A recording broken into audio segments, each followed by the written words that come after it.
Hello. I want to talk about two extremes. And these two extremes are both connected to communication.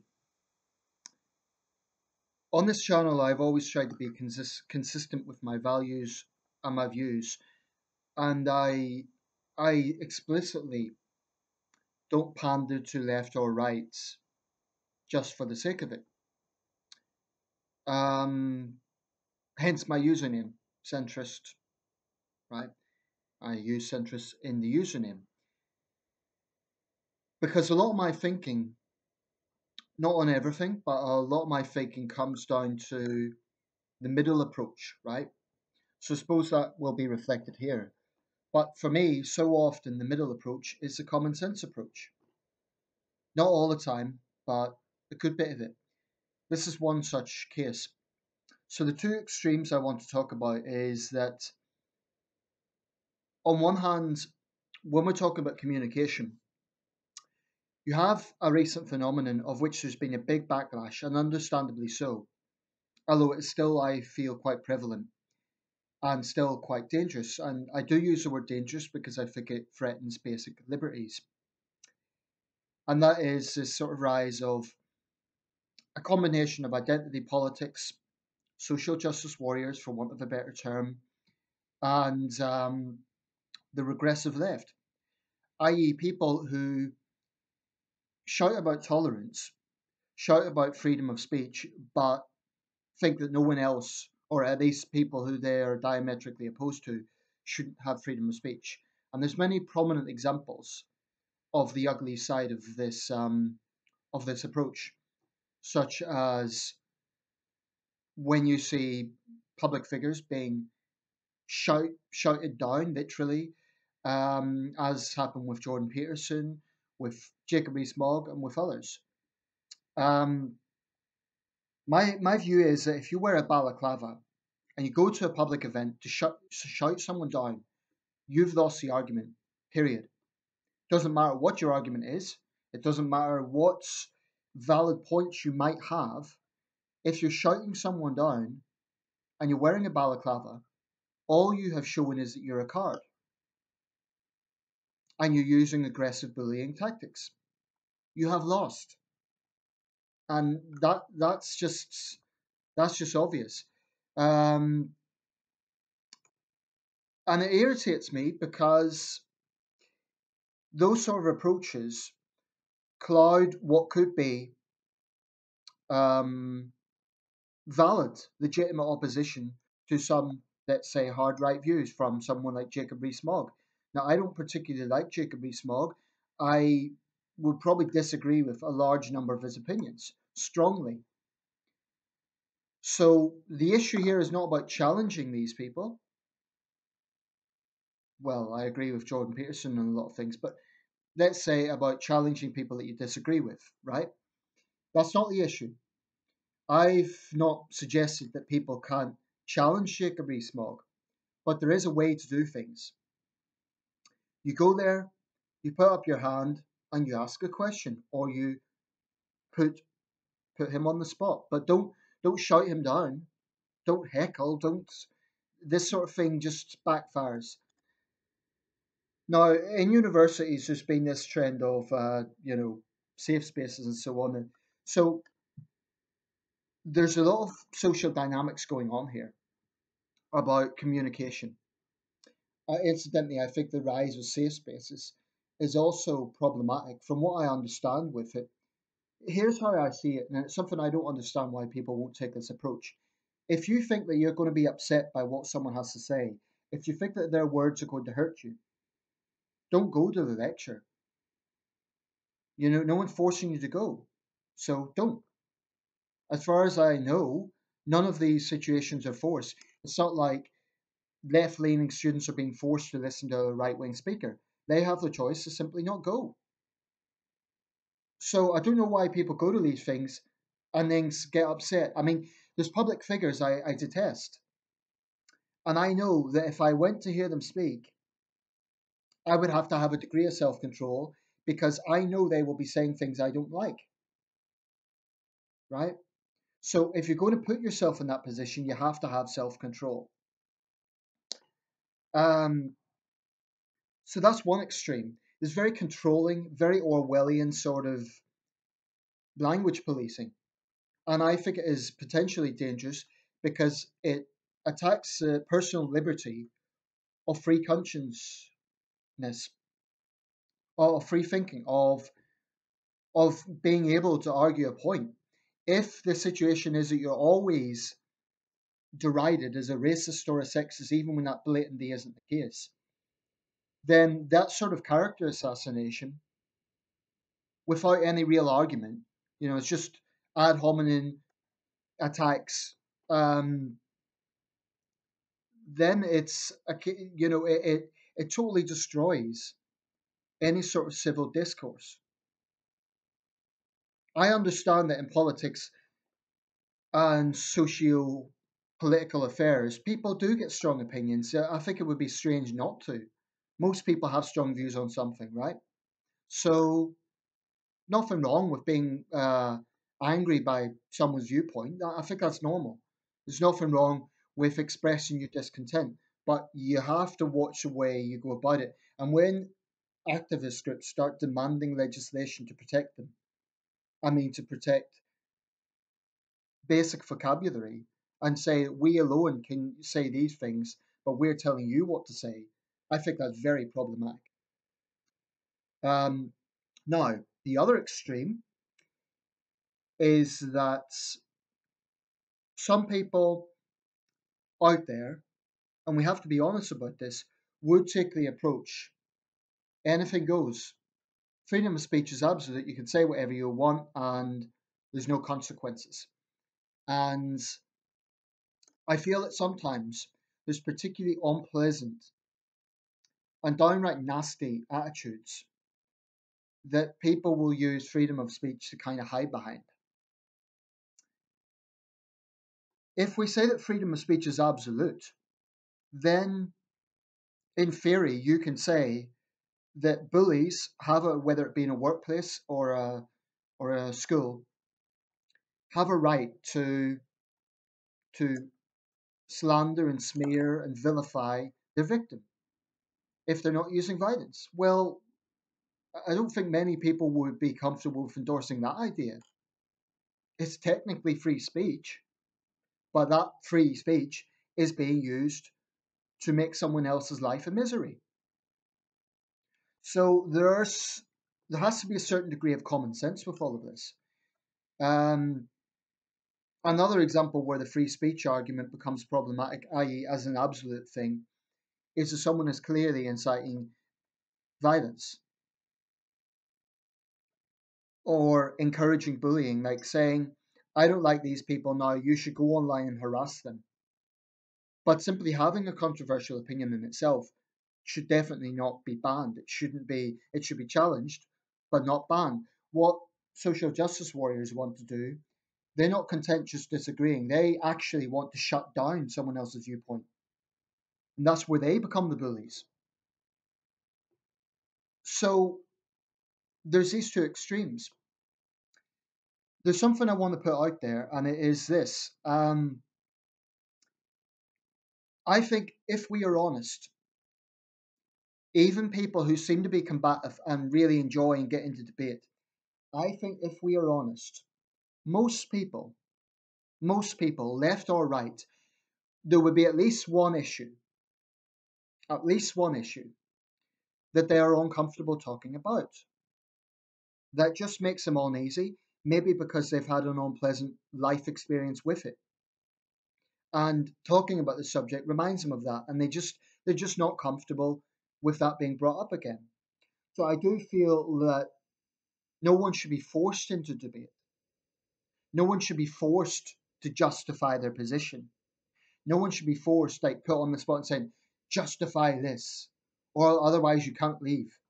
You know, obviously, if you're a public figure, you don't really have much choice because if you appear on a debate program, you can't just walk out, right? So that's an obvious exception. But for regular people, there's times, like I say, and I think I've raised this point before. You just don't want, you just can't be bothered with it. It's too. It's too mentally trying. When you're, for example, if you've had a long day at work and one of your colleagues or maybe a customer or whatever wants to bring up some controversial social issue, you might find yourself just kind of agreeing with them. And it might be the case that you don't agree with them because you don't have the energy for a big lengthy debate about it. So I think that's very reasonable. I don't think people we sometimes think that debate is a good thing. It is, but I don't think people should be pressured into it. But like I said, it comes with the territory. Certainly, if you open up controversy, then you have to expect what follows. But people just minding their own business, I don't think they should be put on the spot and sort of expected to justify their position. But this also applies, for these political confrontations I was talking about. I don't think that it's necessary to get into each other's faces because you're not going to win over the other side. So what is the point? What is the point? Anyway, another side of the second extreme that I was talking about is that you get so-called comedians, and this is just my personal opinion. People don't have to agree, but as far as I'm concerned, any comedian who uses a disabled child as a pun of their joke, as far as I'm concerned, they're a scumbag. Um, there are people who will do that, and then they'll say, "Oh, have a sense of humor." Well, firstly, you can not everyone has the same sense of humor, so that's a stupid line. Secondly, I don't think you can always kind of hide behind that and say, "Oh, well, that's fine." I mean, Charlie Hebdo, which of course is famous for the awful atrocity it suffered in Paris, and everyone was sympathetic, including myself. Nothing justifies what happened to them. There's no moral equilibrium there, right? Between provoking a religion and a bloody terrorist attack. But I lost my sympathy for Charlie Hebdo sometime afterwards because they came out with this disgusting cartoon, and it was shortly after the Russian air disaster in Egypt, which was the worst ever Russian aviation accident. There is still strong indication that may have been an ISIS missile brought down that plane. But regardless, it was an awful human tragedy. Over 200 people perished. Now, they had a cartoon which basically showed the pirates' severed hands fondling the breasts of one of the air hostesses. I mean, that's disgusting. And I remember feeling quite angry about it at the time because they were clearly using their freedom of conscience to be assholes. At that point, I lost sympathy with them. And I thought, well, you're just playground bullies. I mean, you know, victims of a tragedy, those people are someone's sons, daughters, brothers, sisters, husbands, wives. I think when you're mocking a tragedy, you have to be very careful. There's a line between satire, which has its place, and cruelty, which I think is crossing a line. That cartoon, I remember it. It's nothing to do with being too sensitive. It was just being obnoxious, you know. Um, so when I, for example, say that there is a problem with the regressives being too sensitive and always trying to find reasons to be offended, I think there is. I really think that anyone who goes out of the way to be offended needs to have a word with himself. On the other hand, if we're being honest, most people will take issue with something, right? And I don't see anything clever or free or brave about being cruel for the sake of it. I think it's possible to be politically incorrect, to use satire, even dark comedy, without being an outright asshole about it. Um, so that's where I would draw a line in terms of the backlash. We need to be aware that sometimes, I mean, there's a good reason why that backlash has happened because, like I say, with social justice warriors, it's become about control. It's become about bullying people into what they can and can't say, and it's become a very unpleasant thing. But the other extreme, like I say, it's something that also needs to be challenged. There's nothing there's no moral high ground in trying to argue the freedom of speech for bullies. It's and the thing about using cruelty in jokes, and then someone just have a sense of humor. Aside from the fact not everyone has that sense of humor, what I think is utterly despicable. It's one thing attacking public figures. Okay, they've chosen to be in the public, right? It comes with the territory. But attacking the family members, take Family Guy for instance. I like some of the Family Guy sketches. I think it's quite creative and a lot of it's pretty funny. But Seth MacFarlane does have a tendency to get into very personalized ad hominem attacks that are not worthy of a cartoonist in his 40s, but more of a schoolyard bully in his teens. Um, I mean, his jokes about, for example, attacking female celebrities on their looks, that's just that's just shallow crap. It's not really achieving anything. It's not clever. It's not satire. It's just, in my opinion, nasty. Another one of his sketches, I forget which episode it was, but it was an attack on Sarah Palin's disabled child. Now, people will say, oh, she's a public figure, blah, blah, blah. That's the point. She is. Her children should be out of bounds. So I think that was a cowardly thing for Seth MacFarlane to do. Katie Price has been in the news recently, the former Glamour Girl, now panelist in This Women, for speaking out about the trolling of her son, who, as I understand, has some learning difficulties and he's overweight, etc.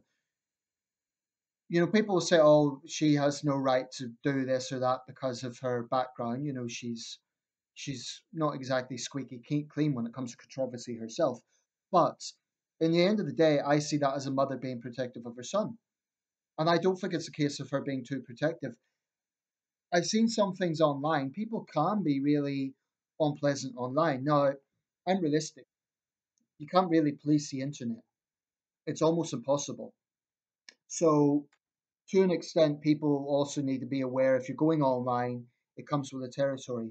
But I do think at the same time, sometimes there are clearly things that shouldn't be there, that are promoting bullying, that are promoting terrorism or whatever, and they should be taken down. There's no there really shouldn't be a freedom of expression argument in those cases when people are blatantly advocating threats. So, really, what all this boils down to is common sense. Being against political correctness and being opposed to overt sensitivity, i.e., those infuriating people who are always looking for reasons to be offended, and then they try to bring legislation into it, and they try to, get involved in character assassination. They need to be challenged because I think they're little totalitarians. And in fact, they're the bullies as well. But the other side, I would never put it this way. I would personally never say something to hurt someone just for the sake of it. The only circumstance I would do that is if I was, doing it as a response to them attacking me, or if I was defending someone else who was clearly more vulnerable. But I would never go out my way to hurt someone, to be provocative just for the sake of it. I don't think that achieves anything.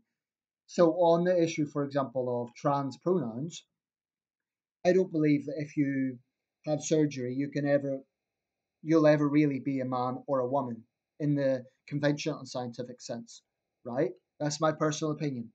But does that mean I'm going to go up to a trans woman and say, "Oh, I'm not going to say she to you. You should be a dude"? No way. I would recognize that it's an important issue for them, even though I don't agree with their stance. I don't agree with their definition.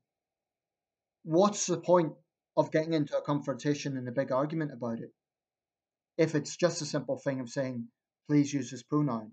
Now, if when it starts getting into the realm of whole invented words, ze, zer, and all that nonsense, yeah, that's where I would draw a line. Because they're just invented words. They're nonsense. They're non-words. Um, Also, I would draw a line where definitely where legislation comes into play. Like if you use the wrong pronoun, you'll be fined, and that's that is something I am 100% against. But I have no problem with using the preferred pronoun. I don't think it doesn't cost me anything. It's not difficult. So yeah, I'll do it. Um, and that's pretty much what I'm arguing. A lot of it just comes down to common sense, and a lot of it just comes down to being civil. Being civil means not going to either of these extremes. Don't be too sensitive because then you create a situation where other people are always walking on eggshells around you. If you're the sort of person that tries to find something offensive in everything, people are just going to get fed up with you. They're going to think this person, there's no way to communicate with them. But don't go to the other extreme of being an asshole and not considering, sensitivity in any sense. There are times when sensitivity does matter. I mean, you wouldn't go to a funeral and then go up to the parents of the deceased and say, "Oh, by the way, I didn't like your son or your daughter." You wouldn't do that. So sensitivity is, in itself is not a bad thing. If someone's just got some really terrible news, you wouldn't say, "Oh, get over it." No, you'd be sensitive, right? Um, I think there's a degree of regional variation with this. Different cultures communicate in different ways on some level. And I'll give an example of this. I know a young asylum seeker, Iranian. He's a Christian. And obviously, the situation in that country is very volatile right now with the big protests that have been going on. If he went back, there's a strong chance he would be in physical danger from the state police and all the rest of it. And he's very anxious about the situation of his parents right now. Now, I was at a social event. The details aren't really important. And there was a girl there from, I believe it was the Czech Republic. And she just came out and said, "Are you worried about your parents?" But the tone that she used, and maybe it was just a translation thing because that's the way she spoke in English, but it was very kind of matter of fact. And he was like, "No, actually, she didn't say that. She said, 'Do you think your parents will die?'" Right? And I thought, well, that's a bit blunt. Come on, guys, worried. You're, um, and the way she said it was just very matter of fact. It wasn't in a sort of sensitive way. So I do think that a lot of people from Central and Eastern Europe, and it's a little, might sound like a generalization here, but I do think they could be a bit too blunt. So maybe this is a culture thing. In the UK, we're a bit more, overall, we tend to be a bit more, we think more a bit about that. I suppose from their point of view, we're just being honest. But I do think there's such a thing as being too honest. Um, in Western culture, I think we're too sensitive sometimes, especially in the States. But I do think there's ways to say something. That's just an example. Um, Also, when it comes to sensitivity, if you know someone has serious mental health problems, or if you know that there is a particular issue that they get upset about, why bring it up? Why say, "Oh, you're wrong about this, by the way, let's debate about it"? There's no point. There really is no point, unless it's a situation where they're challenging you or they're saying something that you really do take issue with and you think, no, that can't go on challenged, i.e., if they're pontificating, if they're trying to preach to other people. But basically, it all comes down to a degree of civility, diplomacy, common sense, and reason. I think it's very possible to be honest without being an asshole.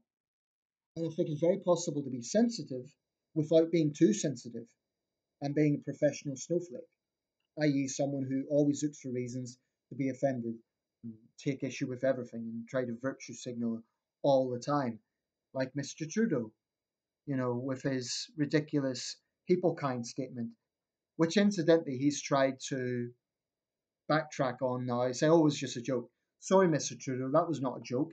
Any of us who saw that could see the tone of your language, and you've just been called out for being ridiculous.